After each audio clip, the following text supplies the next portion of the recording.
Olá, caros espectadores. Vocês estão no canal Histórias de João. Desejo a todos uma excelente experiência ao ouvir esta história. Na paragem de autocarro, dei meu guarda-chuva a um velho encharcado e ele, entre lágrimas, disse-me: "Quando o teu marido te oferecer um anel, não o uses. Coloca-o no congelador. De manhã perceberás tudo." Achei que ele era louco, mas cumpri o pedido e quando tirei o anel de manhã, fiquei em choque total. Olá a todos, escrevam nos comentários de onde são, não se esqueçam de subscrever e deixar um gostar. Boa audição. Mas antes de eu abrir a porta do congelador, havia uma vida normal, ou o que eu estava habituado a chamar de vida. O despertador não tocou, apenas estalou, mas Natália já tinha aberto os olhos um instante antes desse som. Eram 4 da manhã, a casa estava em silêncio. Aquele silêncio especial e denso das casas antigas, que parecem escutar a respiração dos seus moradores. Natália sentou-se devagar na cama. As costas responderam com a habitual dor surda, algures sob a omoplata.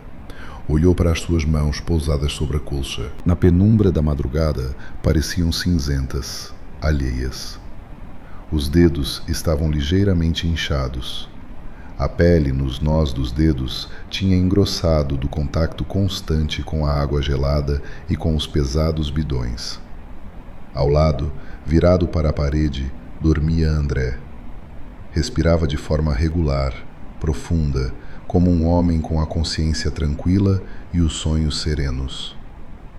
Natália deteve o olhar na nuca dele, no cabelo macio que começava a rarear. Sentiu vontade de estender a mão, tocar-lhe no ombro, apenas para sentir o calor. Mas não o fez. Ultimamente, André estremecia com os seus toques, como se levasse uma descarga elétrica, e afastava-se logo, murmurando algo ininteligível sobre o cansaço. Natália levantou-se, procurando que as tábuas do soalho não rangessem. Nesta casa, que Leonor chamava o Ninho dos Carvalhos, rangia tudo. A escada, as portas. Até o próprio ar parecia impregnado de rangidos e do cheiro aos pesados perfumes doces da sogra. Esse cheiro nunca se dissipava, penetrando nas cortinas, nas paredes, na própria vida de Natália. Na cozinha, bebeu depressa um copo de água fria. Lá fora ainda havia uma noite negra e impenetrável. A cidade de Vila do Lago dormia enrolada em névoa, rastejando do grande lago. Os preparativos eram automáticos. Colãs quentes, meias de lã, camisola de malha grossa, um casaco velho mas resistente, cor de asfalto molhado. Sem cores vivas. As cores vivas não eram bem-vindas aqui. A modéstia adorna a mulher, Natalinha, especialmente uma tão simples como tu, costumava repetir Leonor, ajustando seus pesados brincos de ouro. Natália saiu para o pátio. O ar frio bateu-lhe na cara, afastando os últimos restos de sono. Precisava de carregar as caixas de requeijão e natas para o velho familiar. Cada caixa pesava bastante, mas Natália estava habituada. Pegava no peso com as pernas, não com as costas, como o pai lhe ensinara. O pai ficou um momento imóvel, olhando na direção do lago, para onde na escuridão se adivinhavam os contornos da velha casa do pai, grande, sólida, mas agora vazia. Era a única coisa que lhe restava dos seus, aquela casa e a terra mesmo à beira da água. A terra sobre a qual, ultimamente, no Ninho dos Carvalhos, se falava demasiado. Nada, sussurrou ela para consigo, erguendo com um arranco mais uma caixa. Trabalhamos. O mercado recebia-a com o seu burburinho habitual. Era aqui que Natália ganhava vida. Aqui não era a simples mulher do campo de André Carvalho. Era Natália Ferreira, que tinha o melhor requeijão do concelho. Natasha, hoje estás pálida como o teu próprio queijo, soou a voz da banca ao lado. Era Inês, a vendedora de mel. Uma mulher corpulenta, barulhenta, que sabia tudo sobre toda a gente. Natália esboçou um sorriso fraco, arrumando os frascos de nata. Não dormi bem, Inês. O tempo está a mudar, creio. Os ossos doem-me. Inês inclinou-se sobre o balcão, baixando a voz. O tempo não tem nada a ver com isso. Ontem vi a tua sogra no centro. Saía do escritório do notário, toda importante, com chapéu com pena. E não estava sozinha. Tinha um tipo ao lado, escorregadio, de fato. Não gosto nada disto, Natasha. Que faz ela no notário? O único bem que tem é o precioso serviço de louça e o mau feitio. Natália ficou imóvel com um pano na mão. O coração saltou um batimento. Talvez te tenhas enganado? Perguntou ela, sem olhar para a amiga. Enganar-me eu? Bufou Inês. Distingo uma abelha de uma vespa à légua. Estão a tramar alguma coisa, Natasha. Ah, estão. Tu verifica os documentos da casa do teu pai. Natália ficou calada. Sabia que os documentos estavam num lugar seguro, numa cômoda antiga com chave, mas a inquietação, fria e pegajosa, já se instalara algures no estômago. O dia arrastou-se interminável. Os compradores vinham em fluxo. Natália sorria, pesava, calculava, agradecia. Mas os pensamentos estavam longe. Recordava as últimas semanas. As mudanças eram quase imperceptíveis, mas existiam. Leonor, habitualmente fria e sarcástica, tornara-se de repente suave, suave demais, como manteiga esquecida ao sol. Começara a cozinhar os pratos favoritos de Natália, chamava-lhe filha, e na véspera à noite iniciara uma conversa sobre como era pesado trabalhar no mercado e como seria maravilhoso construir à beira do lago, no lugar da casa do pai, um pequeno hotel de família. Isso garante-nos a todos, Natalinha. Poderás descansar, serás a gerente, cantava ela com voz melosa. André, nessas conversas, enterrava sempre o nariz na televisão ou começava a verificar freneticamente qualquer coisa no telemóvel. Não olhava Natália nos olhos. Quando Natália chegou à casa, já eram 5 da tarde. Na cozinha cheirava a frango assado com alho, o seu prato favorito. Olha quem chegou, a nossa trabalhadora.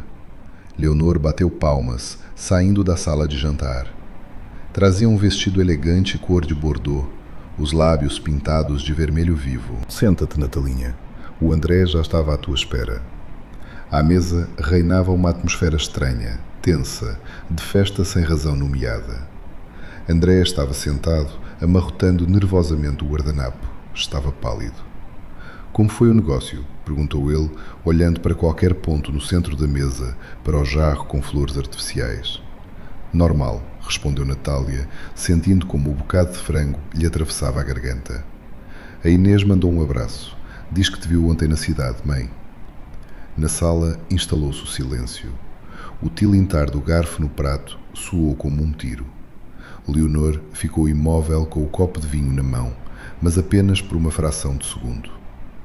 Ah, essa Inês, riu ela, mas os olhos ficaram frios como gelo. Vive a imaginar coisas.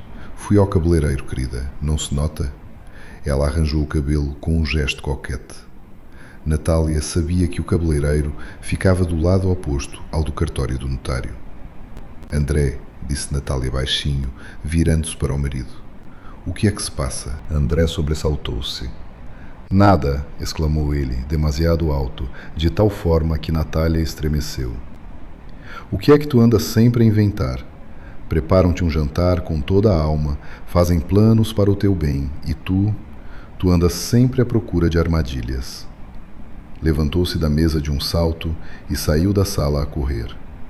São os nervos, suspirou Leonor, cortando cuidadosamente um pedaço de carne. O rapaz tem muito trabalho. Deve ser mais condescendente com ele, Natasha. Ele esforça-se tanto pela família para transformar a tua ruína à beira do lago num verdadeiro palácio. Natália levantou-se. De repente, faltou-lhe o ar naquela sala. Tenho dores de cabeça. Vou apanhar ar. Vai, vai, acenou Leonor sem a olhar. Só leva o guarda-chuva. Vem aí trovoada. Lá fora tinha de facto escurecido. O céu carregara-se de chumbo. O ar estava denso e úmido. Natália caminhava sem rumo, apenas para ficar longe daquela casa, daquele cheiro a perfume e a mentira. Chegou à paragem de autocarro na periferia do bairro. Precisava de ir à farmácia de serviço, no outro extremo da cidade, comprar um analgésico, porque a cabeça estava mesmo a rebentar. Ou era apenas um pretexto? Quando chegou à paragem, o céu abriu-se. Não era chuva, era uma parede de água. O trovão ecoou de tal forma que a terra estremeceu. Natália conseguiu saltar para debaixo de uma estreita cobertura de plástico. Lá já havia alguém. Um velho estava sentado num banco estreito, encolhido. Trazia um casaco velho e surrado, completamente inadequado para aquele tempo. Estava encharcado até aos ossos. A água escorria pelos cabelos brancos, pelo nariz, pelo queixo trêmulo. Tremia tanto que os dentes batiam uns nos outros. Natália olhou para o seu guarda-chuva, grande, resistente, preto, depois para o velho. O coração apertou-se-lhe. Ela sabia o que era o frio, sabia o que era não ser necessária a ninguém. Aproximou-se dele em silêncio e abriu o guarda-chuva sobre a sua cabeça. Depois, refletindo por um segundo, tirou do pescoço o seu cachecol de lã quente. "Fique com isto", disse ela em voz alta, para se fazer ouvir acima do barulho da chuva. "Você precisa mais do que eu." O velho levantou devagar a cabeça. Os seus olhos, desbotados e aguados, focaram-se de repente no seu rosto. Não havia neles a loucura que ela esperava. Havia uma clareza assustadora e uma tristeza profunda, sem fundo. Ele pegou no cachecol com mão trêmula, mas não se enrolou nele. Agarrou Natália pelo pulso. O aperto era inesperadamente forte e gelado. "Obrigado, filha", rofenhou ele. "És boa, boa demais para eles." Natália tentou libertar o braço com suavidade, mas o velho segurava com firmeza. Inclinou-se para a frente e a sua voz soou estranhamente firme, como se estivesse a ler uma sentença. "Ouve-me, ouve com atenção. Isso vai acontecer em breve." "O que vai acontecer? Avô, o senhor precisa de ir ao hospital", começou Natália. "Não", interrompeu ele. "Ouve. Quando teu marido te trouxer um presente, quando te oferecer um anel, não o uses. Percebes? Não o uses durante muito tempo. De modo algum." Natália ficou imóvel. Um anel. André não lhe oferecia joias há 10 anos. "Pega nele", continuou o velho, olhando-a diretamente na alma. "Sorri. Diz obrigado. E à noite? À noite coloca-o no congelador, num saco com ervilhas ou bagas, e deixa até de manhã. O senhor... O que quer dizer?", sussurrou Natália, sentindo um arrepio percorrer-lhe as costas. E não era por causa do frio. "Faz isso." O velho largou os dedos e recostou-se no banco, como se as forças o tivessem abandonado. "De manhã tirá-lo-ás e perceberás tudo. Perceberás tudo sobre a tua vida, menina. Agora vai. O autocarro está a chegar." Da cortina de chuva emergiram de facto os faróis de um autocarro.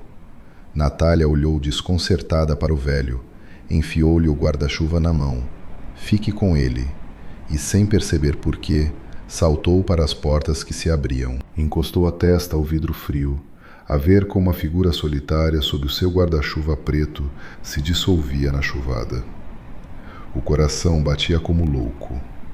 Louco, pensava ela, apenas um pobre velho louco. Mas então por que lhe tremiam as mãos? E por que é que tinha diante dos olhos a imagem de André a desviar o olhar durante o jantar? Natália chegou à casa encharcada até aos ossos. No vestíbulo estava escuro. Apenas da sala vinha o brilho da televisão. Descalçou-se e já ia a subir as escadas quando ouviu a voz de Leonor. A sogra falava ao telefone em voz baixa, mas no silêncio da casa cada palavra era nítida. "Sim, está tudo pronto. Amanhã à noite ele entrega." Claro que ela vai usar. Para onde há de ela ir? A Aldrana vai ficar feliz. O importante é que o tamanho sirva. Caso contrário, a impressão ficará imprecisa. Natália tapou a boca com a mão para não gritar. Ficou imóvel na escuridão, enquanto as gotas frias de chuva lhe escorriam pelas costas, misturando-se com o suor frio do medo. Ainda não sabia exatamente o que acabara de ouvir, mas sabia uma coisa: o velho da paragem não era louco. Natália ficou parada no corredor às escuras, com medo até de respirar. O coração batia tão forte que parecia que aquele bater se ouvia por toda a casa. Impressão. A palavra de Leonor ecoava-lhe na cabeça. O importante é que o tamanho sirva. Devagar, passo a passo, recuou até a porta de entrada. Depois pisou o chão com força, imitando o que acabava de chegar, e fechou a porta com estrondo. "Já cheguei!" gritou ela, esforçando-se por soar natural, embora a garganta estivesse apertada por um espasmo. A voz de Leonor na sala calou-se de imediato. Um segundo depois, a sogra espreitou para o corredor, sorrindo com aquele novo sorriso manteigoso. "Ah, Natalinha, assustaste-me. Estás molhada. Vai secar depressa. Amanhã é um dia importante." Natália acenou com a cabeça, sem levantar os olhos, e subiu as escadas quase a correr. Precisava de se esconder. Precisava de tempo para conter o tremor das mãos. O dia seguinte passou como numa névoa. Natália trabalhou no automático, sorriu aos clientes, mas os pensamentos estavam ocupados com uma coisa: as palavras do velho e a conversa telefônica da sogra. À tarde, quando regressou a casa estava irreconhecível. Na mesa da sala de jantar ardiam velas. Havia copos de cristal que Leonor só tirava nas grandes ocasiões. Cheirava a carne assada e a vinho caro. André estava de fato. Tinha um ar solene e ao mesmo tempo assustado, como um aluno antes de um exame. Leonor, no seu melhor vestido de seda, radiava. "Senta-te, querida, senta-te." Ela quase empurrou Natália para uma cadeira. "Esta noite é especial." Natália sentou-se. As mãos repousavam no colo, fechadas em punhos, com as unhas a enterrarem-se nas palmas. O jantar durou uma eternidade. Falaram do tempo, da remodelação, de como ficaria lindo o novo hotel à beira do lago. Natália acenava, concordava, até se forçava a comer, embora cada bocado soubesse a papelão sem sabor. Por fim, André tossiu para limpar a garganta. Levantou-se, tirou do bolso do casaco uma pequena caixinha de veludo verde escuro. "Natasha", começou ele, e a voz vacilou-lhe. "Estamos juntos há muitos anos. Houve de tudo, mas quero que saibas que te valorizo. E este novo projeto, o nosso hotel, será o início de uma nova vida. É um símbolo, o símbolo do nosso futuro." Abriu a caixinha. Dentro, sobre cetim branco, repousava um anel de ouro maciço. No centro, havia uma pedra escura e grande, parecida com uma esmeralda, mas estranha, baça, como se absorvesse a luz. "É uma relíquia de família", intrometeu-se Leonor. Os olhos brilhavam de cobiça. "André há muito que queria oferecê-lo. Experimenta, filhinha." Natália estendeu devagar a mão. André tirou o anel da caixinha e colocou-o no dedo anelar da sua mão direita. Assentou bem, pesado. A pedra arrefecia a pele. "Amanhã", disse André depressa, sem a olhar nos olhos. "Amanhã vem o arquiteto. Vamos ver os esboços preliminares. Quero que estejas com este anel, como dona, como proprietária da terra. Combinado?" "Claro", forçou Natália. "Obrigada. É muito bonito." Levou a mão ao rosto, fazendo de conta que admirava a pedra. Na realidade, tentava dominar o tremor. "Não o uses", soou nos ouvidos a voz do velho. Mas ela já o tinha usado. Agora precisava de cumprir a segunda parte. "Estou tão comovida", murmurou ela. "Até me sinto tonta de felicidade. Posso ir descansar? Desculpem, são tantas emoções." "Claro, claro." Leonor era a própria amabilidade. "Descansa, querida. Amanhã é um dia difícil." Natália subiu ao seu quarto. Ouvia lá de baixo o toque dos copos. A sogra e o marido celebravam a vitória. Ela sentou-se na cama e olhou para o anel. Parecia uma algema estranha e pesada na sua mão de trabalhadora. Esperou que a casa mergulhasse no sono e depois desceu na ponta dos pés até a cozinha. Eram 3 da manhã. A lua iluminava a sala com uma luz fria, mortal. Natália aproximou-se do frigorífico. As mãos tremiam tanto que mal conseguiu abrir a porta do congelador. Lá dentro havia um saco com ervilhas congeladas. Tirou o anel. O dedo por baixo estava pálido, com a marca vermelha do metal. Enfiou o anel no saco, enterrando-o fundo nos grãozinhos de gelo, e voltou a pôr o saco no lugar. Meu Deus, ajuda-me, sussurrou ela para a escuridão. Não dormiu 1 minuto. Ficou deitada, olhando para o tecto, escutando o bater do próprio coração. Às 5 da manhã, quando lá fora começava apenas a clarear, desceu novamente. A casa dormia. Natália tirou o saco do congelador. O frio queimou-lhe os dedos. Apalpou o anel e puxou-o para fora. Estava gelado. O metal cobria-se de uma finíssima camada de gelo. Mas com a pedra acontecera algo incrível. A superfície verde escura da esmeralda retraíra-se para dentro. A pedra encolhera, como um organismo vivo a reagir ao frio mortal. Ficara menor, afundada na moldura, e no seu lugar, na superfície interna plana, surgira um relevo nítido. Natália aproximou o anel da janela, captando a escassa luz matinal. A respiração parou. Não era uma pedra, era um polímero complexo. E agora, encolhido de frio, revelava a sua verdade. Era um carimbo, microscópico, perfeitamente talhado. Natália esforçou os olhos. Havia letras, invertidas como num espelho, mas reconhecíveis. L. Carvalho. E, mais abaixo, em letra muito miúda, com sentimento de alienação. E algo parecido com o facsímile da sua própria assinatura, aquela mesma com floreado no fim, que ela assinava nos documentos de herança. Natália cambaleou. Agarrou-se à beira da mesa para não cair. As pernas ficaram de algodão. Não era um presente, era um instrumento.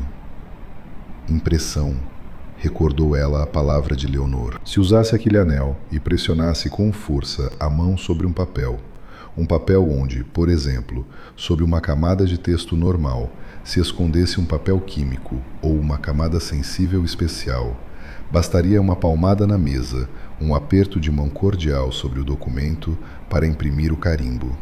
Um carimbo invisível a olho nu, mas que confirmaria juridicamente o seu consentimento. Pretendiam fazê-la assinar documentos sem sequer lhe dar uma caneta na mão. Vê os esboços, Natasha. Põe a mão aqui, segura a folha. Recordou como André lhe pedira que usasse o anel amanhã no encontro com o arquitecto. O horror, frio e pegajoso, caiu sobre ela. André sabia. O seu marido, o homem com quem partilhara a cama, o pão e a vida, sabia disto. Participara nisto. Pusera-lhe no dedo aquela armadilha. As lágrimas subiram à garganta, quentes e raivosas. Apeteceu-lhe gritar, esmagar aquele anel maldito com um martelo, correr lá para cima e atirá-lo à cara do marido.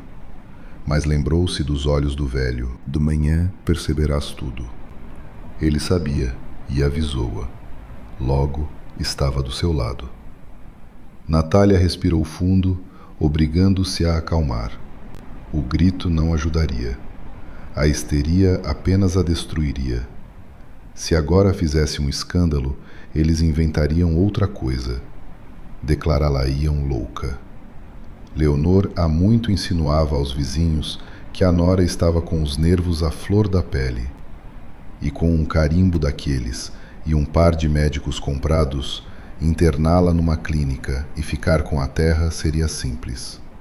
Não, ela não lhes daria esse prazer. Natália enxugou as lágrimas com a manga da camisola. O seu rosto, no reflexo da janela escura, estava pálido, mas os olhos ardiam com um fogo frio e duro. O fogo que aparece numa mulher quando lhe tentam tirar o que lhe é mais querido. Esperou que o anel aquecesse na palma da mão. O polímero dilatava-se devagar à vista, recuperando a forma de pedra verde e lisa. Passados 5 minutos, o carimbo desapareceu. Era de novo apenas um anel, apenas um presente caro de um marido carinhoso. Natália encontrou numa gaveta da cozinha um resto de vela. Acendeu o gás, derreteu um pouco de cera numa colher. Com cuidado, com um movimento de joalheiro, pingou a cera transparente sobre a pedra, criando uma película invisível. Se por acaso pressionasse o anel naquele dia, a cera formaria uma barreira. Era uma proteção temporária, fraca, mas alguma coisa. Colocou o anel no dedo. Ele voltou a queimar a pele, mas agora não com o frio, com a traição. Ouviram-se passos lá em cima. Leonor estava a acordar. Natália apressou-se a apagar os vestígios de cera, endireitou as costas e pôs no rosto a máscara.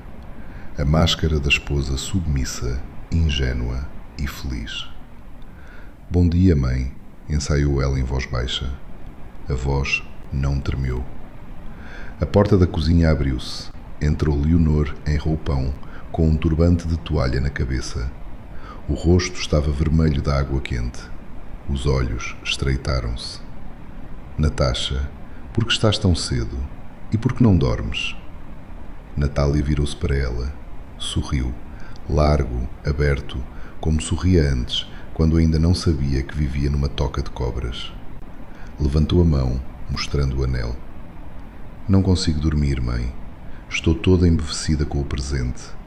O André é tão atencioso. Estou tão feliz que vamos finalmente ser uma família de verdade. Já pus a chaleira ao lume. Vamos tomar o pequeno almoço. Leonor ficou um momento imóvel, fitando o rosto da nora. Procurava sinais de dúvida, de medo, de suspeita, mas via apenas a parva entusiasmada do mercado. Claro, querida. Abriu ela um sorriso onde transparecia alívio e triunfo. Claro que sim. Hoje é um grande dia. Natália virou-se para o fogão para verter a água a ferver. O rosto ficou de imediato de pedra. Sim, pensou ela, olhando para a chama azul. Grande dia. O dia em que começo a destruir-vos. Amanhã no mercado passou como numa névoa. Natália pesava mecanicamente o requeijão, dava o troco, sorria aos clientes habituais. Mas dentro dela funcionava uma máquina fria e calculista. Precisava de um aliado. Precisava de alguém que soubesse a verdade. Na pausa do almoço, quando o fluxo de compradores abrandou, deixou o balcão a cargo de Inês. Preciso de sair, disse ela secamente. Tenho um dente a doer. Inês acenou compreensivamente, mas no olhar havia inquietação. Natália sabia que a amiga via que havia qualquer coisa errada, mas ainda não fazia perguntas. Natália percorreu as ruas de Vila do Lago, sem reparar nas poças à sua frente, nem no céu cinzento. Procurava. Sabia apenas uma coisa. O velho da paragem devia andar ali perto. Não podia ter simplesmente desaparecido. Ele estava à espera. Encontrou-o no bairro antigo, onde se aglomeravam as oficinas e as garagens. Estava sentado numa caixa virada num banco, ao lado de uma tabuleta que dizia reparação de calçado, a fumar um cigarro barato e a olhar para ela como se soubesse que ela chegaria naquele exato momento. Trazia o mesmo casaco surrado, mas agora estava seco. Vieste, afinal, disse ele em vez de cumprimento. A voz era rouca, de fumador. O senhor sabia, disse Natália, parando diante dele. Sabia o que estava lá dentro. O velho apagou o cigarro na sola do sapato. Sabia. Chame-me Sebastião Vasconcelos. E tu és a Natália, não é?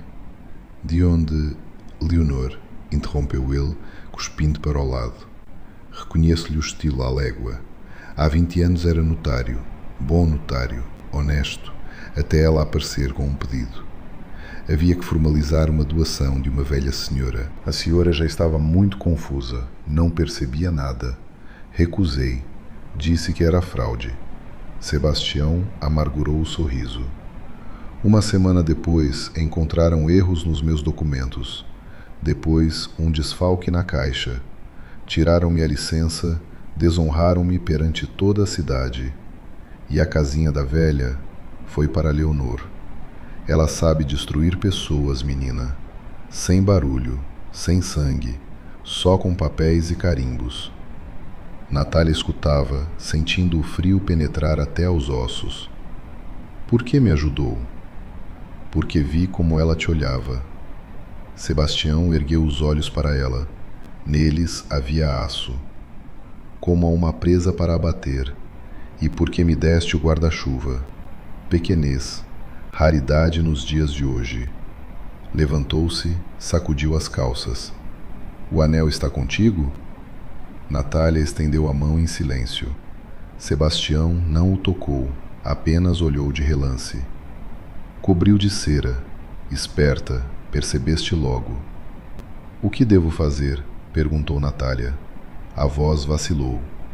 Quero ir embora. Simplesmente ir embora e esquecer tudo isto. Sebastião aproximou-se dela. Cheirava a tabaco e a couro velho. Podes ir, disse ele baixinho. Salvas-te a ti, mas perdes a casa, perdes a honra e a vida toda estarás a olhar para trás com medo que ela te encontre. E ela encontrará, se precisar de mais alguma coisa. Fez uma pausa, fitando-a diretamente nos olhos. Ou podes ficar e puni-la de tal forma que nunca mais toque em ninguém. Como? Natália fechou os punhos. Ela é esperta, tem ligações. E eu o que tenho? Requeijão e nata. Tens-me a mim, sorriu Sebastião. E eu tenho memória e amigos velhos. Acenou para a porta da oficina. Entra, vou apresentar-te ao Tomé. É o melhor serralheiro da cidade e também não gosta de Leonor. Lá dentro cheirava a cola e a metal. Ao bancada estava um homem atarracado com óculos de lentes grossas. Lixava qualquer coisa com uma lima, muito inclinado sobre a mesa. Tomé, chamou Sebastião. Chegou a cliente, encomenda especial. O homem levantou a cabeça, ajeitou os óculos. Essa mesma? Perguntou ele, olhando para a Natália. Essa mesma, acenou Sebastião. Mostra o anel, Natasha. Natália tirou o anel e pousou-o no bancada. Tomé pegou nele com uma pinça, aproximou-o da lâmpada, pôs uma lupa no olho. Trabalho delicado, murmurou ele. Polímero raro, caro. Deve ter sido encomendado na capital ou no estrangeiro. Memória de temperatura ativa a menos de 5 graus. Ora bem, ora bem. Explique, disse Natália, inclinando-se. O mecanismo percebi-o, disse Tomé, pousando o anel. Tirar o carimbo original consigo não é problema. O problema é o que colocar em vez dele. Sebastião tirou do bolso interior do casaco uma folha dobrada em 4. Era velha, amarelada nas dobras. Desdobrou-a sobre a mesa. É uma cópia do carimbo bancário pessoal dela, o que ela usa para assinar as suas contas ilegais. Guardei isto desde o tempo em que ainda trabalhava, para o caso de ser preciso. Natália olhou para a folha. Havia lá um cunho. L. Carvalho, conta pessoal. O senhor quer... Começou ela, começando a perceber. Substituímos a arma dela pela nossa, disse Sebastião com firmeza. Tomé talhará uma nova matriz, cópia exata deste cunho. Inserimos-la no anel. E quando ela te obrigar a assinar os documentos, assinarás, mas não com a tua assinatura, com a dela. E o que é que isso nos dá? Dá-nos a possibilidade de transferir o dinheiro dela, sorriu Sebastião, mas aquele sorriso era assustador. Ou de assinar uma confissão, ou de devolver tudo o que ela roubou para a beneficência. Isso decidiremos a seguir. Agora o importante é substituir o carimbo. Quanto tempo demora? Perguntou Natália. 1 dia, respondeu Tomé. É trabalho fino, preciso do anel. Não posso deixá-lo, assustou-se Natália. André notará que não está. Esta noite quer mostrar-me uns papéis. Devo ter o anel posto. Sebastião franziu o sobrolho. Passou pela oficina apertada de lés a lés, de mãos atrás das costas. Então precisamos de tempo. Tens de ganhar tempo, Natasha. Esta noite não podes assinar nada e não podes deixar o anel. Natália pôs-se a pensar. Repassava opções na cabeça. Dizer que o perdeu? Impossível. Haverá escândalo. Dizer que adoeceu? Virão ao quarto com os papéis. Hei de arranjar uma forma, disse ela com firmeza. Ganhe-nos tempo. À tarde, quando Natália regressou a casa, o arquiteto já lá estava. Era aquele tipo escorregadio de quem Inês falara. Estava sentado na sala, com enormes folhas de papel de lustro abertas sobre a mesa. André e Leonor estavam ao lado, fingindo atenção. Ah, a nossa musa! Exclamou o arquiteto ao ver Natália. Natália Ferreira, por favor, junte-se a nós. Estávamos mesmo a discutir a fachada. Natália entrou, sentindo o anel no dedo, a pesar-se de gravidade. Boa tarde, disse ela.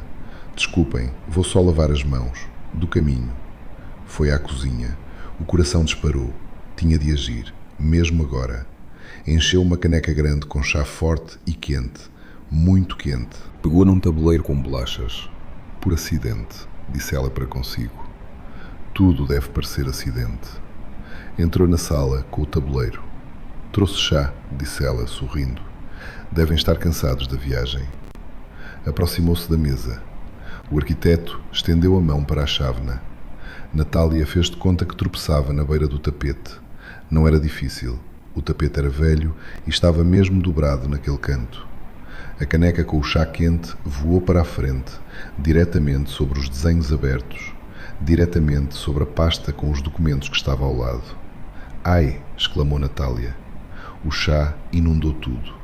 A poça castanha alastrou instantaneamente pelo papel vegetal, impregnando as folhas, pingando nas calças do arquiteto.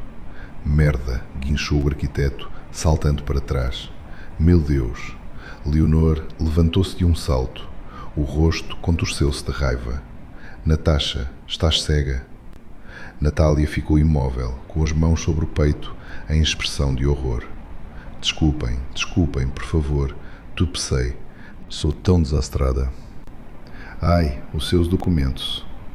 Pegou num guardanapo e começou freneticamente a absorver as folhas molhadas, apenas alargando ainda mais as manchas. Não toques, gritou André, afastando-lhe a mão. Vais estragar ainda mais. O arquiteto fitava com repugnância a papa molhada em que se tinham transformado os desenhos.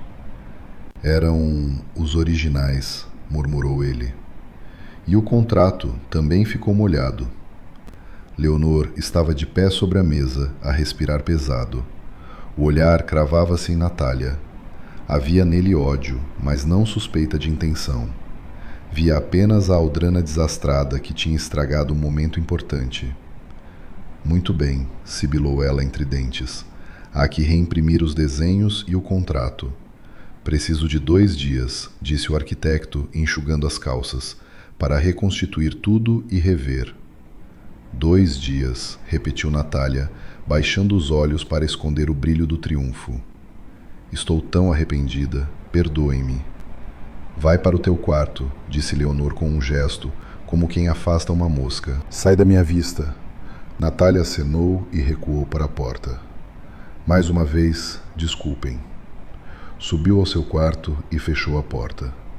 Encostou-se a ela com as costas, sentindo os joelhos a tremer. Mas era um tremor não de medo, mas de adrenalina. Tinha ganho tempo. 2 dias. 48 horas. De manhã, entregaria o anel a Tomé. O jogo tinha começado. E agora, ela conhecia as regras. Na manhã seguinte, mal amanheceu, Natália já estava a caminho. Desta vez, não levou mercadoria. Disse a André que queria preparar-se para a noite e ir à cidade comprar um vestido novo para se redimir com a sogra. André, com a ressaca e uma vaga sensação de culpa, até ficou aliviado. Sim, claro. Compra qualquer coisa bonita. A mãe gosta quando te esforças. Na realidade, Natália corria para a oficina de Tomé. O anel queimava o bolso do casaco como um carvão em brasa. Tem exatamente 6 horas, disse ela logo à entrada, estendendo o saquinho de veludo ao serralheiro.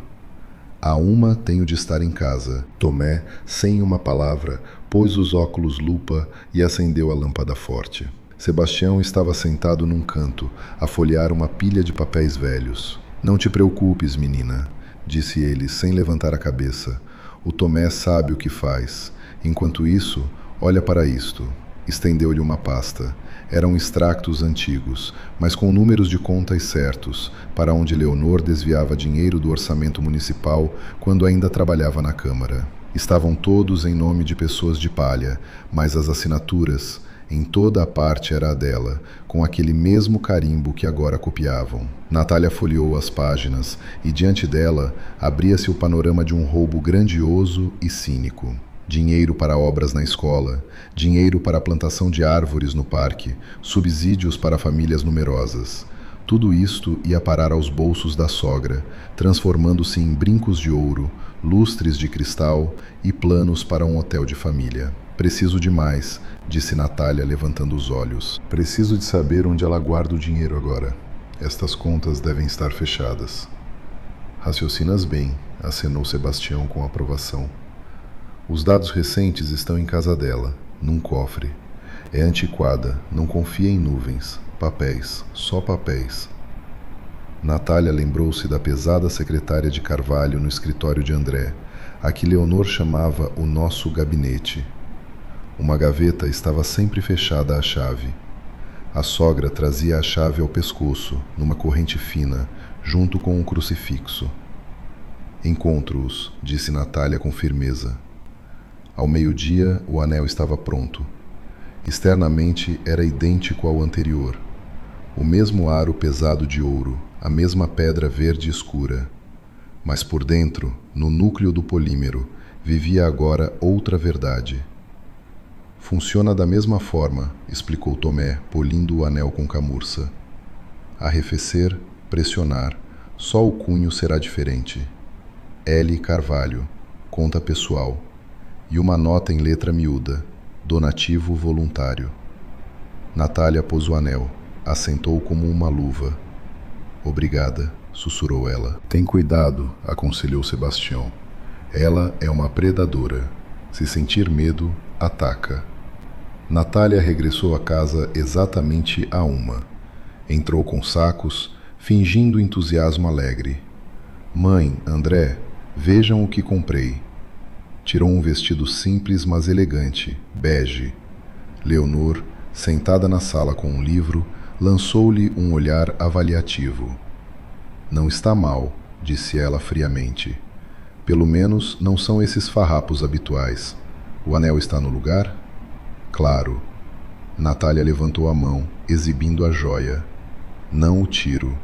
Tornou-se tão familiar. Começou a parte mais difícil. Um espetáculo ao longo de toda a tarde. Natália esvoaçava pela cozinha a preparar o jantar. Ria com os comentários da sogra que antes lhe causavam náuseas. Servia chá a André, tocando-lhe carinhosamente no ombro. Era a vítima perfeita, ingênua, feliz, pronta a tudo pela família. Hoje estás diferente, notou André, olhando para ela por cima do jornal. Mais alegre, brilhas toda. É que percebi que estava errada, disse Natália, olhando-o diretamente nos olhos. Tinha tanto medo, tanta desconfiança. E afinal, vocês têm razão. O hotel é o futuro, o nosso futuro comum. Quero tanto que resulte. André baixou os olhos. Estava envergonhado. Natália via isso e sentiu pena. Mas aquela pena era fria, distante. Ele fizera a sua escolha. Agora ela fazia a dela. À tarde, quando todos se recolheram aos seus quartos, Natália começou a agir. Sabia que Leonor tomava banho exatamente 40 minutos com espuma, sal e um copo de vinho. André já ressonava no quarto, cansado do jantar e do vinho. Natália desceu na ponta dos pés para o escritório. A casa estava em silêncio. Só o relógio antigo no hall ticava. Aproximou-se da mesa, a gaveta fechada à chave. Não tinha a chave, mas Sebastião ensinara-lhe um truque. As fechaduras antigas abrem-se não com força, mas com delicadeza, dissera ele. Dera-lhe um arame fino e resistente, curvado de uma forma especial. Natália introduziu a chave falsa na fechadura.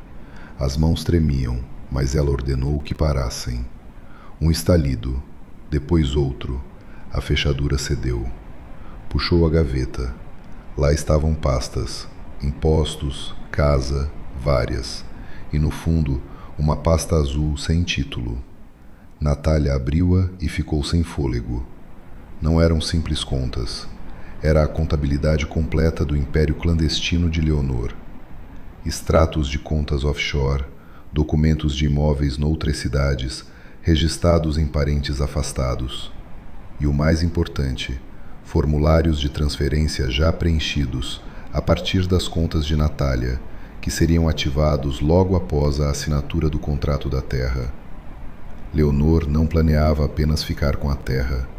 Planeava esvaziar Natália completamente, deixá-la com dívidas da construção do hotel. Natália pegou no telemóvel. Havia que fotografar tudo, cada página, cada documento. Clique, clique, clique. No silêncio do escritório, o som da câmara parecia um tiro de canhão, embora ela tivesse desativado o som do obturador. O coração batia algures na garganta. De repente, uma tábua do soalho rangeu. Natália ficou imóvel.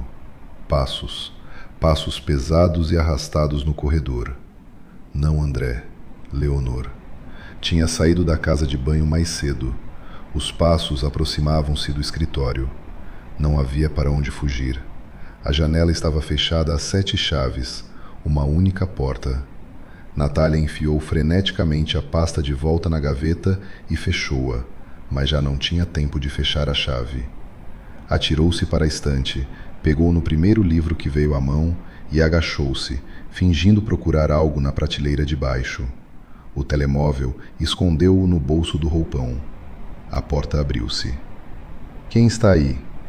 A voz de Leonor era brusca e desconfiada. Natália levantou-se devagar, abraçando o livro ao peito. — Sou eu, mãe. Leonor estava na porta, em roupão de esponja com um turbante de toalha na cabeça.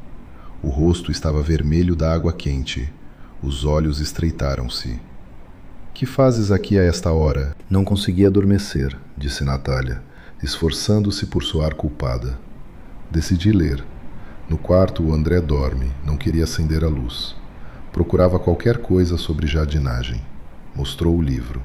Era um volume de poemas de Fernando Pessoa. Leonor olhou para o livro, depois para Natália, depois deslocou o olhar para a mesa.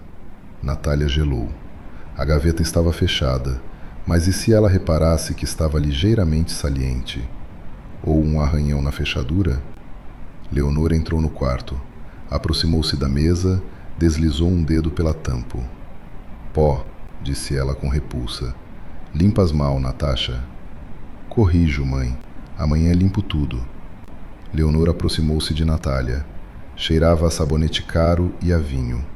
Pegou-lhe no queixo, obrigando-a a levantar a cabeça. — Estás nervosa. Os olhos andam. Não me escondes nada, filhinha. Natália olhava para esses olhos frios e aguados. Tinha vontade de cuspir naquela cara, mas obrigou-se a sorrir. Um sorriso de rogo. Serviu. — Escondo, mãe, sim. Leonor ficou tensa. — Que acho que estou grávida. Parece. Ainda não tenho a certeza, mas já é uma semana de atraso. Era uma mentira. Pura improvisação.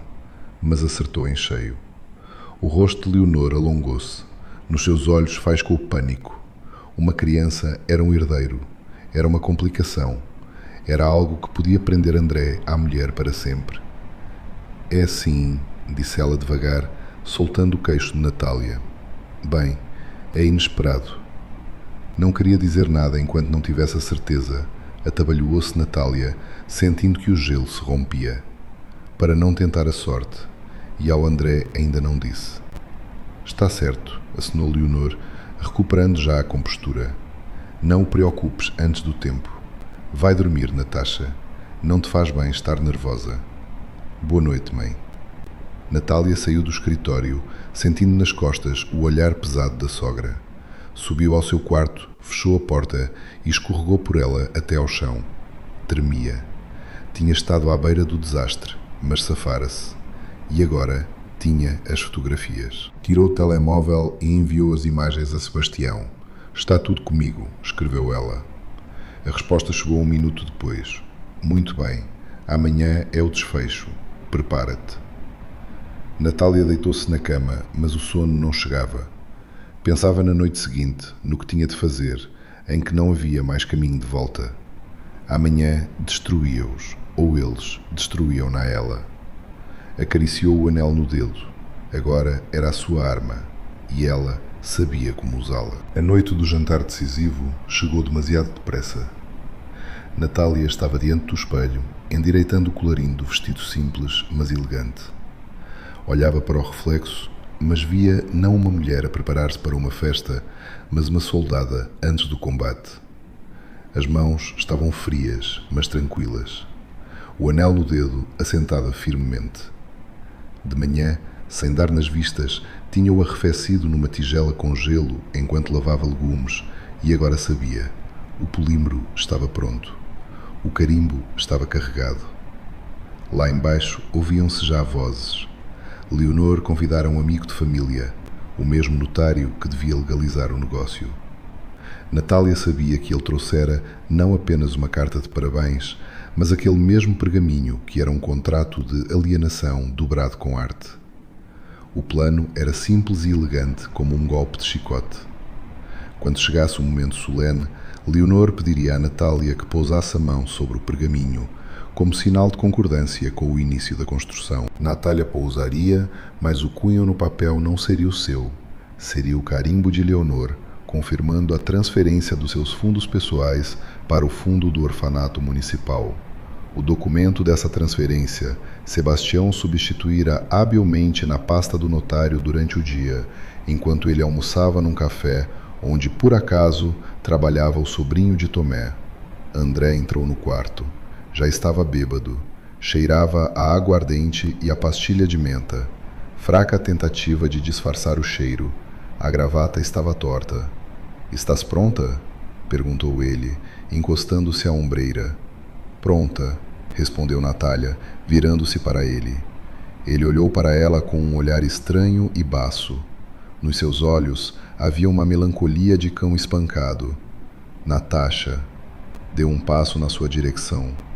"Talvez não seja preciso?" Natália ficou tensa. "O que não é preciso, André?" "Não é preciso o hotel.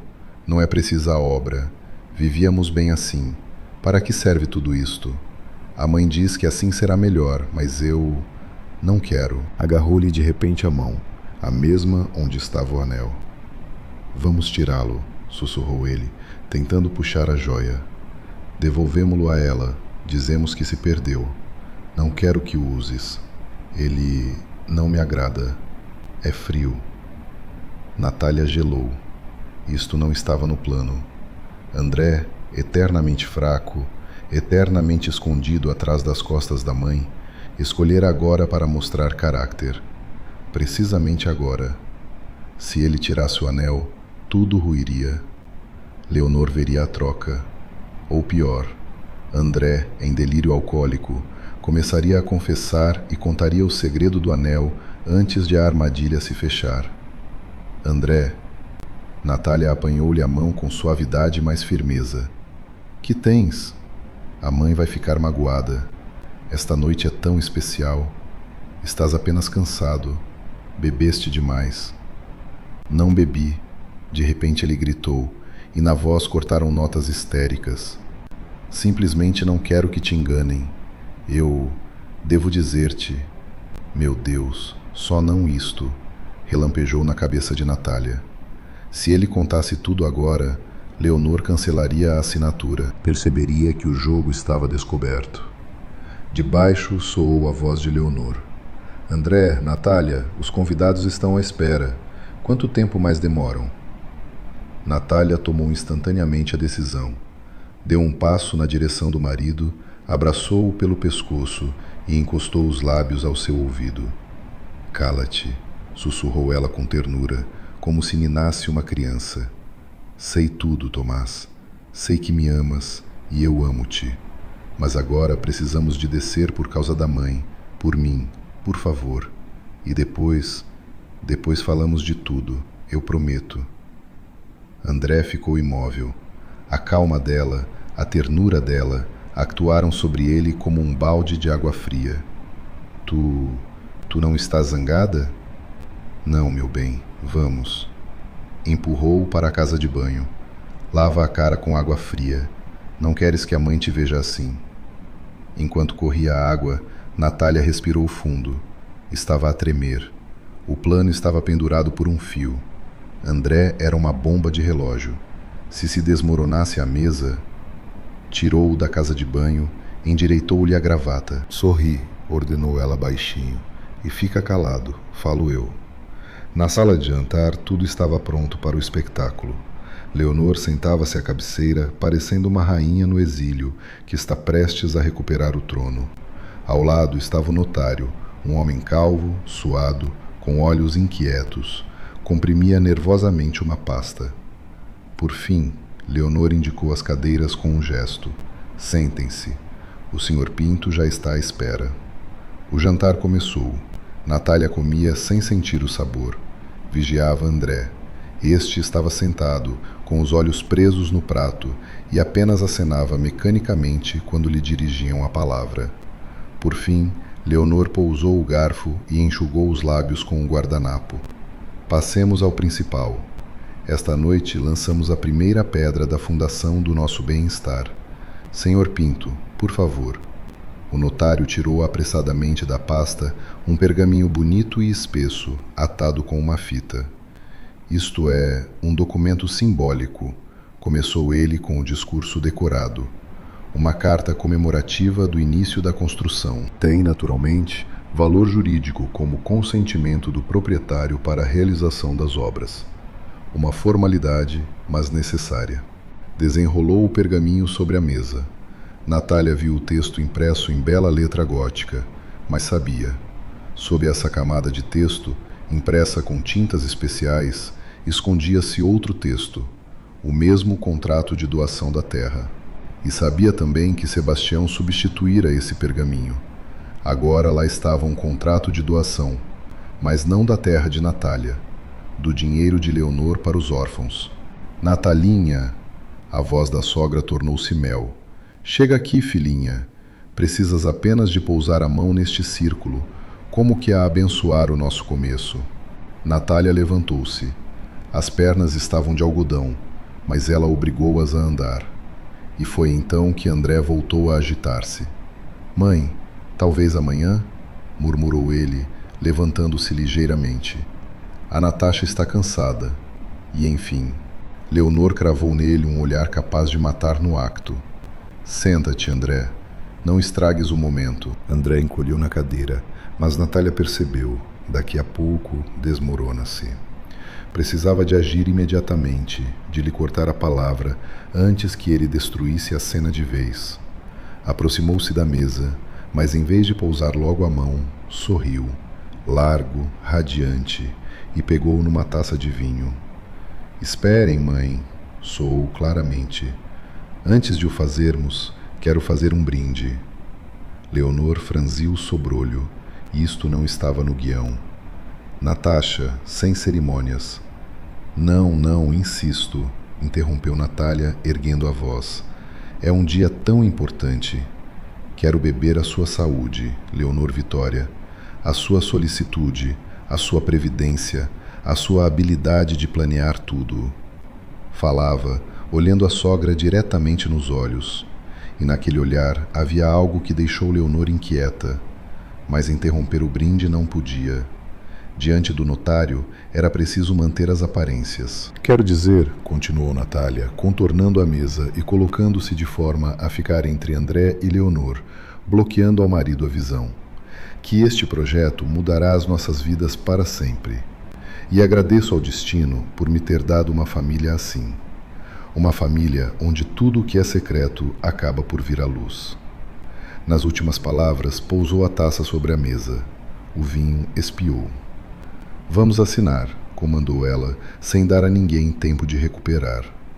Leonor, desorientada pelo brinde estranho, acenou ao notário. Este aproximou o pergaminho. Por favor, Natália Ferreira, aqui. Apenas pressione a palma, com firmeza. Natália levantou a mão direita. O anel brilhou à luz da lustre. Sabia, agora ou nunca. Pousou a palma sobre o pergaminho, diretamente no círculo marcado, e premiu. Sentiu a pedra fria do anel enterrar-se no papel. Sentiu o papel espesso dobrar-se sob o seu peso. 1, 2, 3, pronto! Exclamou o notário, enrolando apressadamente o pergaminho, como se temesse que ela mudasse de ideias. Perfeito, simplesmente perfeito. Natália retirou a mão. No papel não ficara qualquer traço visível, mas ela sabia. O cunho invisível já lá estava. O carimbo estava aposto, o mecanismo ativado. Parabéns! Leonor bateu palmas. O rosto irradiava triunfo. Pronto, agora sim vivemos bem. Mas Natália não foi para o seu lugar. Ficou de pé à beira da mesa. O coração batia de tal forma que parecia que as costelas iam ceder. Mas agora o medo fora-se. Ficara apenas uma raiva fria e ressonante. Sim, mãe, disse ela baixinho. Agora vivemos bem. Olhou para o notário, que já guardava o pergaminho na pasta.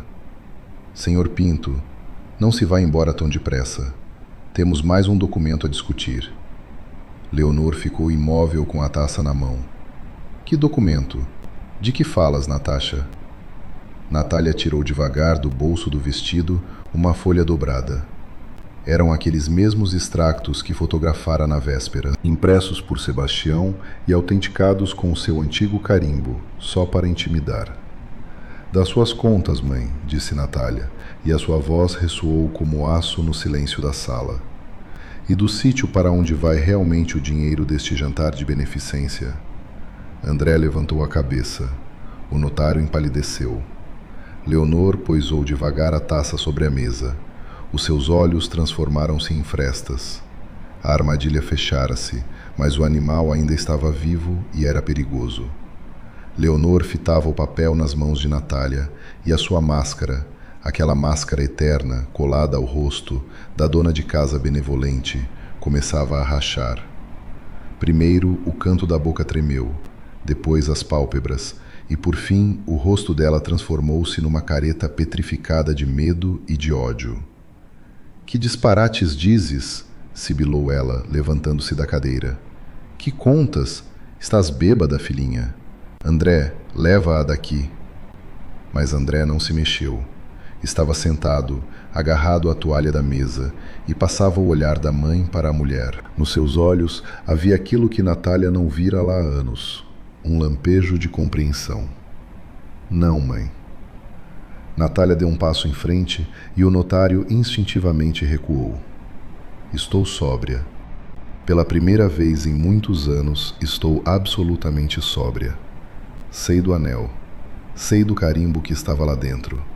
E sei o que planeavam fazer com a minha terra. Sobre a sala pousou o silêncio, pesado como uma lápide. Ouvia-se apenas a respiração entrecortada de Leonor.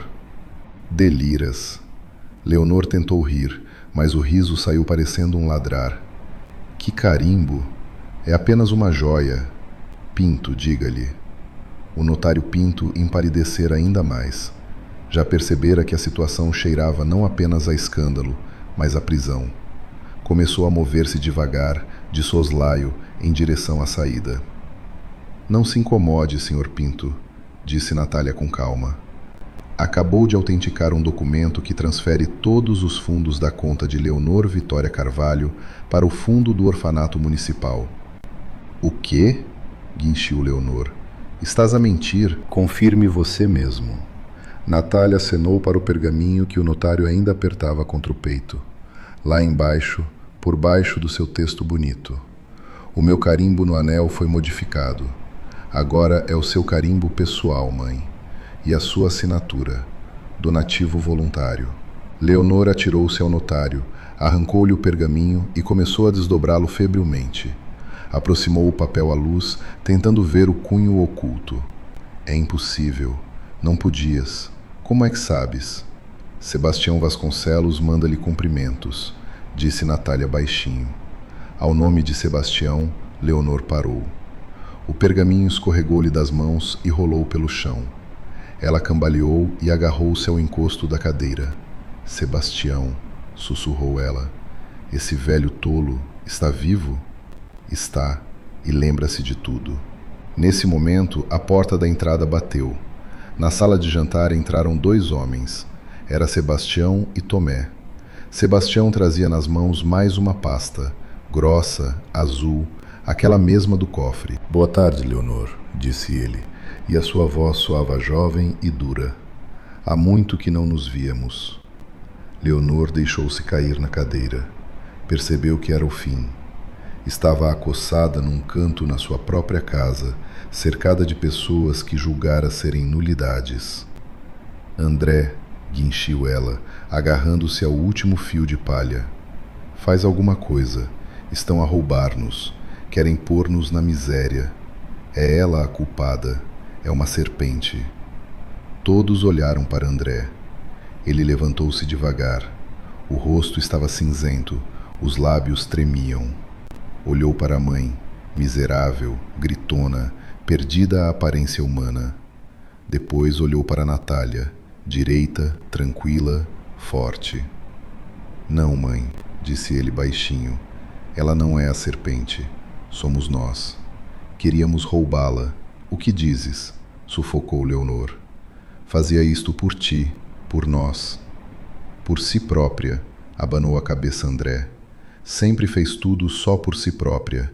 E eu sou apenas um cobarde. Virou-se para Natália. Perdoa-me, Natasha. Eu sabia. Sabia tudo e ficava calado. Achava que assim seria mais fácil. Natália olhava para ele e dentro dela algo se partiu. O último fio que aprendia aquele homem rebentou com um som silencioso. Não sentia dor. Sentia apenas vazio. Eu sei, Tomás, disse ela. Perdoo-te, mas contigo já não vivo. Tirou o anel. O ouro pesado tilintou na mesa, rolando em direção ao prato com o jantar intocado. É teu, mãe. Usa-o com saúde. Só não te esqueças de que já não tens dinheiro. A transferência já foi efetuada. O banco confirmará a transação dentro de 1 hora. Leonor estava sentada imóvel, a olhar fixamente para um ponto. O seu mundo tinha desmoronado. Sem dinheiro, sem poder, desonrada perante toda a cidade, ela não era ninguém. O notário, aproveitando o momento, escorregou para fora da porta. Sebastião aproximou-se da mesa e apanhou o pergaminho. Vamos, Natasha, disse ele com suavidade. Aqui o ar está pesado. Natália acenou. Não levou consigo nada, nem roupas, nem objetos, apenas a bolsa com os documentos da casa do pai. Passou por André sem o olhar. Ele estava de pé com a cabeça baixa e pelas suas faces corriam lágrimas. Saiu para a varanda. A chuva tinha parado. O céu abrira-se e sobre Vila do Lago brilhavam estrelas grandes e vivas. O ar estava limpo e fresco, cheirava a erva molhada e a ozono. Natália respirou fundo. Pela primeira vez em muitos anos, respirava livremente. Passaram-se 8 meses. O verão foi quente. O lago, habitualmente frio e agreste, tinha aquecido e convidava à sombra fresca. Na margem, onde antes ficava a velha casa do pai, pulsava agora a vida. Mas não era um hotel. Era uma pequena e cuidada queijaria com paredes brancas e telhado de telha. Sobre a entrada pendia uma tabuleta de madeira. Queijaria Sebastião e Natália. Natália estava sentada na varanda, com as pernas esticadas. Trazia calças de linho simples e uma blusa leve. O cabelo, que antes prendia num coque apertado, caía agora solto sobre os ombros, loiro pelo sol. Tinha nas mãos uma chávena de chá de ervas. O vapor subia, misturando-se com o aroma do leite fresco e das flores dos prados. Ao lado, numa cadeira de baloiço entrançada, dormitava Sebastião. Tinha envelhecido nesses meses, mas tinha um ar satisfeito. Nos joelhos repousava o jornal local. Na última página havia uma nota pequena sobre como uma antiga funcionária da Câmara, L.V. Carvalho, havia deixado a cidade e se mudado para parentes distantes numa aldeia, cedendo a sua casa por dívidas. Natália deu um gole de chá. Era amargo e doce ao mesmo tempo, como a sua vida nova. Tinha ganho. Tinha salvo a terra. Tinha construído o seu negócio. Os seus queijos compravam-nos os melhores restaurantes da região, mas o preço era alto. Pensava muitas vezes em André. Ele não partira com a mãe. Ficara na cidade, arranjara trabalho como motorista de caminhão. Às vezes via o seu caminhão a passar ao lado do mercado. Nunca parava, apenas desviava o olhar, envergonhado. Ela não tinha saudades dele, mas tinha saudades da ingênua crença de que a família é para sempre. Essa crença morrera naquela noite na sala de jantar. Agora vivia sozinha, num pequeno anexo à queijaria. Pelas tardes, ouvia o murmurar das ondas e as histórias de Sebastião. Às vezes, Tomé vinha arranjar a torneira ou simplesmente sentar-se em silêncio. Inês aparecia com novidades e mel. Era uma boa vida, honesta, tranquila. Natália pousou a chávena sobre a mesa. O olhar caiu nas mãos. No dedo anelar da mão direita já não havia anel. Ficara apenas uma marca branca quase imperceptível, a cicatriz da algema de ouro que usara por tempo demais. Acariciou essa marca com o polegar. Era a lembrança de que não se pode confiar cegamente, de que a liberdade tem de ser paga e de que até a mulher mais fraca pode tornar-se rocha quando tentam tirar-lhe o que ela ama. À varanda aproximou-se uma jovem rapariga com uma mochila pesada ao ombro. Parecia cansada e perdida. "Desculpe", perguntou ela timidamente. "Não sabe onde fica a paragem de autocarro. Acho que me perdi." Natália levantou-se. Viu nos olhos da rapariga uma sombra conhecida, a sombra do cansaço e da solidão. "A paragem fica longe, querida", sorriu Natália. "O autocarro só passa daqui a 1 hora. Entra, toma um chá. Temos queijo fresco e mel." A rapariga sorriu incerta. "Obrigada, é muito amável da sua parte." "É que sei o que é esperar", respondeu Natália, abrindo-lhe a porta. "Entra, aqui está quente." O sol declinava para o ocaso, banhando o lago em luz dourada. Sebastião abriu um olho, olhou para Natália, acenou com a cabeça para os seus pensamentos e voltou a adormecer.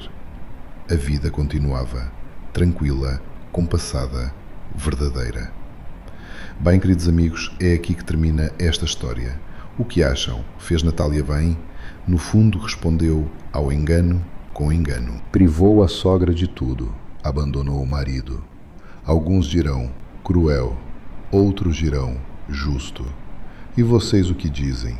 Tem a vítima o direito de se tornar algoz para se defender ou devia simplesmente ter ido embora, deixando tudo como Sebastião sugeria no início? Escrevam nos comentários o que teriam feito no seu lugar. Seriam capazes de perdoar um marido que os traiu por fraqueza ou a traição não tem justificação? Tenho muita curiosidade em saber a vossa opinião. Se esta história vos tocou, se sofreram por Natália tanto como eu, por favor, deixem um gosto neste vídeo. Ajudará a contar mais histórias assim, sobre pessoas fortes, sobre destinos difíceis, sobre o facto de o bem nem sempre ter punhos, mas às vezes ter astúcia. Subscrevam o nosso canal para não perderem novos capítulos da vida de outras personagens. Temos ainda muitas histórias pela frente, tristes, alegres e instrutivas. Todo o bem para vocês. No final deste vídeo, ao centro do ecrã, aparecerá uma janela. Por favor, carregue nessa janela. Lá encontrará as nossas outras histórias mais interessantes.